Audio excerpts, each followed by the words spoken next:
നമസ്കാരം. കഴിഞ്ഞ കുറച്ച് ദിവസങ്ങളായി കോൺഗ്രസിൽ പുകഞ്ഞുകൊണ്ടിരിക്കുന്ന ഒരു വിവാദമുണ്ട്. കോൺഗ്രസിലെ സംഘടനാ നേതൃത്വ സ്ഥാനത്ത് നിന്നുള്ള കെ സുധാകരനെ മാറ്റുന്ന കാര്യത്തിലടക്കമുള്ള വിവാദങ്ങൾ. ഇതിങ്ങനെ പുകഞ്ഞുകൊണ്ടിരിക്കുന്നത് കോൺഗ്രസിലുണ്ടാക്കുന്ന ഒരു അപമതിപ്പ് വളരെ വലുതായി തീർന്നിരിക്കുന്നു. പക്ഷേ ഈ കോൺഗ്രസിൽ പുകഞ്ഞുകൊണ്ടിരിക്കുന്ന ഈ സംഭവ വികാസം UDF-നുള്ളിൽ ഒരു പൊട്ടിത്തെറിയിലേക്ക് പോകുന്നു എന്ന് വേണമെങ്കിൽ പറയേണ്ടിയിരിക്കുന്നു. കാരണം ഇപ്പോൾ കോൺഗ്രസിനകത്തുള്ള അല്ലെങ്കിൽ UDF-നകത്തുള്ള ഈ ഭിന്നത, കോൺഗ്രസിനകത്തുള്ള ഭിന്നത അത് പൊട്ടിത്തെറിയിൽ കലാശിക്കുമെന്ന് ഉറപ്പായതോടുകൂടി ചങ്കിടിക്കുന്നത് ഇപ്പോൾ മുസ്ലിം ലീഗിനാണ് എന്ന് പറയേണ്ടിയിരിക്കുന്നു. കാരണം CPM-നെതിരെയൊക്കെ ആഞ്ഞടിച്ച സാദിഖ് അലി ശിഹാബ് തങ്ങൾ ഉൾപ്പെടെയുള്ള അവരാണിപ്പോൾ ആശങ്കയിലായിരിക്കുന്നത് എന്ന് വേണമെങ്കിൽ പറയാം. കാരണം കോൺഗ്രസ്സിലെ നേതൃമാറ്റ ചർച്ചകളൊക്കെ നടക്കുന്നുണ്ട്. അതിനെയൊക്കെ തള്ളിക്കൊണ്ട് കെ മുരളീധരൻ അടക്കമുള്ള നേതാക്കൾ വരുന്നുണ്ട്. കാരണം നേതൃമാറ്റം സംബന്ധിച്ച് ഒരു ചർച്ചയും നടന്നിട്ടില്ല എന്ന് ഒക്കെ കെ മുരളീധരൻ അടക്കം പറയുമ്പോഴും, പക്ഷേ കാരണം ഈ മുഖ്യമന്ത്രി സ്ഥാനത്തെക്കുറിച്ചൊക്കെ പാർട്ടിയിൽ ചർച്ച ചെയ്തിരുന്നു. പക്ഷേ ഇതൊന്നും ചർച്ചയായിട്ടില്ല അതാണ് ഇപ്പോൾ കെ മുരളീധരൻ അടക്കമുള്ള കോൺഗ്രസ് നേതാക്കൾ മുന്നോട്ട് വെക്കുന്നത്. ചിലപ്പോൾ DCC ഭാരവാഹികൾ ചില മാറ്റങ്ങൾ ഉണ്ടാകുമെന്നുള്ള സൂചനകൾ അദ്ദേഹം നൽകുമ്പോഴും കെ സുധാകരനെ മാറ്റണമെന്ന ആവശ്യം അല്ലെങ്കിൽ മാറ്റുന്ന ആവശ്യം ഹൈക്കമാൻഡിനോട് ഇവിടെ ആരും ഉന്നയിച്ചിട്ടില്ല എന്ന് കെ മുരളീധരൻ അടക്കം പറയുന്നുണ്ട്. പക്ഷേ ഇക്കാര്യം തീരുമാനിക്കേണ്ടത് ഹൈക്കമാൻഡാണ് എന്ന്. കെ സുധാകരൻ ഒരു ആരോഗ്യതരത്തിലുള്ള ഒരു പ്രശ്നങ്ങളില്ല എന്ന് നിയമസഭാ തെരഞ്ഞെടുപ്പുമായിട്ട് ബന്ധപ്പെട്ടിട്ടുകൊണ്ട് പ്രതിപക്ഷ നേതാവ് സർവേ നടത്തുന്നതിൽ ഒരു തരത്തിലുള്ള തെറ്റുകൾ കാണാനുള്ള ആവശ്യമില്ല എന്നും പാർട്ടി വേദിയിൽ ഇക്കാര്യം പറയുകയും ചെയ്തിട്ടുണ്ട്. കെ മുരളീധരൻ തുറന്ന് പറയുന്നുണ്ട്. അതായത് അതിനകത്ത് ഭിന്നതയില്ല എന്ന് പറയാനാണ്. പക്ഷേ തീരുമാനമെടുക്കുന്നത് ഹൈക്കമാൻഡാണ് എന്ന് ഉറപ്പിക്കുമ്പോൾ സംസ്ഥാനത്ത് കോൺഗ്രസിനൊരു മിനിമം 60 സീറ്റുകളെങ്കിലും ലഭിക്കേണ്ട സാഹചര്യമാണ് എന്നും അതുകൊണ്ട് തന്നെ പാർട്ടിക്ക് കൂടുതൽ നിയമസഭാ സീറ്റ് നേടാൻ AICC തലത്തിൽ ചർച്ചകൾ നടക്കേണ്ടതിൻ്റെ ആവശ്യകതയും സർവേ നടത്താൻ പോകുന്നുവെന്ന് പാർട്ടിയിൽ പറയേണ്ടതില്ല എന്നതടക്കമുള്ള കാര്യങ്ങൾ മുന്നോട്ട് വെക്കുന്ന പ്രതിപക്ഷ നേതാവും കെ സുധാകരനുമൊക്കെ ഏത് തരത്തിലുള്ള രീതിയിലും പാർട്ടിയെ ശക്തിപ്പെടുത്താൻ സജ്ജരാകേണ്ടതാണ്. അതിൽ കുഴപ്പമില്ല എന്നാണ് കെ മുരളീധരൻ അടക്കമുള്ള നേതാക്കൾ പറയുന്നത്. കാരണം അത്തരത്തിൽ വിമർശനങ്ങൾക്ക് വിധേയമാകുന്ന തരത്തിലേക്ക് പല പ്രസ്താവനകളും ഉണ്ടാകുന്നുണ്ട്.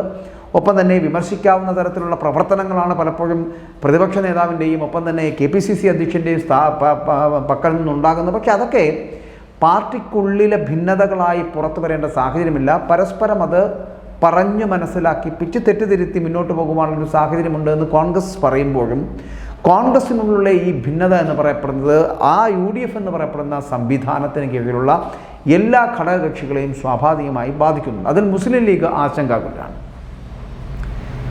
കഴിഞ്ഞ 10 വർഷമായി അധികാരത്തിൽ കയറാൻ കഴിയാതെ മാറി നിൽക്കുന്ന മുസ്ലിം ലീഗിന് ഒരു പുനർവിചിന്തനത്തിനുള്ള സമയമായോ എന്ന് ചിന്തിക്കേണ്ടിയിരിക്കുന്നു. പക്ഷേ എന്തുകൊണ്ടാണ് ഇപ്പോൾ മുസ്ലിം ലീഗ് അത്തരത്തിലൊരു ചിന്തയിലേക്ക് പോകുന്നത് എന്ന് വെച്ചാൽ ഇത്തരത്തിൽ കോൺഗ്രസിലൊരു ഭിന്നത രൂപം കൊള്ളുകയും അത്തരത്തിൽ ഭിന്നത രൂപം കൊള്ളുന്ന ഒരു സാഹചര്യത്തിൽ നേതാക്കന്മാർ തമ്മിൽ പരസ്പര വിശ്വാസമില്ലാത്തൊരു സാഹചര്യം ഉണ്ടാവുകയും ചെയ്താൽ അത് കോൺഗ്രസിന് ക്ഷീണമുണ്ടാക്കും. അത് കൂടുതൽ UDF-നെ ബാധിക്കുകയും ചെയ്യും. അങ്ങനെയാണെങ്കിൽ 2026 നിയമസഭാ തിരഞ്ഞെടുപ്പിൽ അധികാരത്തിലേക്ക് എത്തുവാൻ UDF-ന് കഴിയില്ല എന്നുള്ള ചിന്ത മുസ്ലിം ലീഗിനെ ഇപ്പോൾ കുറച്ചുകൂടി ആശങ്കയിലാക്കിയിരിക്കുന്നു. സാദിഖ് അലി തങ്ങളടക്കം CPM-നെ പലതരത്തിൽ പുകച്ച് പുറത്ത് ചാടിക്കുന്ന തരത്തിലുള്ള പ്രസ്താവനകൾ നടത്തുകയും ചെയ്ത സാഹചര്യമാണ്. അതുകൊണ്ട് തന്നെ ഈ UDF-ൽ നിന്ന് പുറത്തേക്ക് പോകേണ്ട സാഹചര്യം മുസ്ലിം ലീഗിന് ഉണ്ടാകുന്നുണ്ടോ എന്ന് ചിന്തിക്കേണ്ടിയിരിക്കുന്നു. മൂന്നാമതൊരു വട്ടം കൂടി LDF അധികാരത്തിലേക്ക് എത്തുവാനുള്ള സാധ്യതകൾ ഒരിക്കലും മങ്ങിയിട്ടില്ല എന്ന് പറയേണ്ടിയിരിക്കുന്നു. അതിനുള്ള കാരണം അത് CPM-ൻ്റെയോ ഇടതുപക്ഷത്തിൻ്റെയോ മേന്മ കൊണ്ടല്ല, പകരം കോൺഗ്രസ് എന്ന് പറയപ്പെടുന്ന പ്രസ്ഥാനത്തിൻ്റെ ഈ കഴിവുകേട് കൊണ്ട് മാത്രമായിരിക്കും മൂന്നാമതൊരിക്കൽ കൂടി ഇടതുമുന്നണി കേരളത്തിൽ അധികാരത്തിൽ വരിക. അങ്ങനെ അധികാരത്തിലേക്ക് എത്തുകയാണെങ്കിൽ അതിനൊരു പിന്തുണ കൊടുക്കുവാൻ ചിലപ്പോൾ മുസ്ലിം ലീഗ് തയ്യാറാകുന്ന ഒരു സാഹചര്യം ഉണ്ടായേക്കാം. കാരണം അധികാര ശ്രേണിയിൽ 15 വർഷക്കാലമൊന്നും ഇല്ലാതിരിക്കാൻ ഒരിക്കലും മുസ്ലിം ലീഗിനെ പോലുള്ള പാർട്ടിക്ക് കഴിയില്ല. അതുകൊണ്ട് കഴിഞ്ഞ 10 വർഷം നേരിട്ട ഈ സംവിധാനങ്ങളിൽ നിന്ന് മാറി ചിന്തിക്കേണ്ട ഒരു കാലഘട്ടം 2026 ഉണ്ടാകുമെന്ന് മുസ്ലിം ലീഗ് പ്രതീക്ഷിക്കുന്നുണ്ട്. കോൺഗ്രസിലെ ഭിന്നത രൂക്ഷമാവുകയാണെങ്കിൽ അത് UDF-നെ തകർക്കുക തന്നെ ചെയ്യുമെന്നുള്ള കാര്യത്തിൽ സംശയമില്ല. ഒരു കണക്കിന് 2026 നിയമസഭാ തിരഞ്ഞെടുപ്പിന് മുമ്പ് കോൺഗ്രസിലെ ഭിന്നത രൂക്ഷമാവുകയാണ് എങ്കിൽ മുസ്ലിം ലീഗ് UDF-ൽ നിന്ന് പുറത്തു വരികയും ഇടതുമുന്നണിയുടെ ഭാഗമാവുകയും ചെയ്യുമെന്നുള്ള കാര്യത്തിലും സംശയമില്ല. അത്തരത്തിൽ വലിയ വാർത്തകൾ ഉണ്ടാകാൻ പോകുന്നു.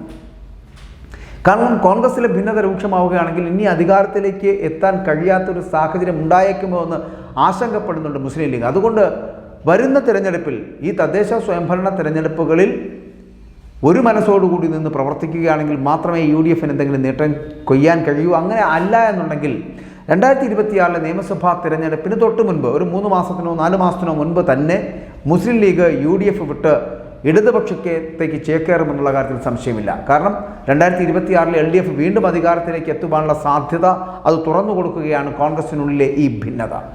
അത് മുതലാക്കുവാനുള്ള ഒരു ശ്രമത്തിൽ തന്നെയാണ് CPM. അങ്ങനെയാണെങ്കിൽ മുസ്ലിം ലീഗ് UDF കേന്ദ്രത്തിൽ നിന്നും ഇടതുപാളയത്തിലേക്ക് എത്തുമെന്നുള്ള കാര്യത്തിൽ സംശയമില്ല. ഒപ്പം തന്നെ പല ഘടകകക്ഷികളും UDF വിട്ട് പുറത്തേക്ക് പോകുവാനുള്ള ഒരു തീരുമാനത്തിലേക്ക് എത്തുന്നു എന്ന് പറയേണ്ടിയിരിക്കുന്നു.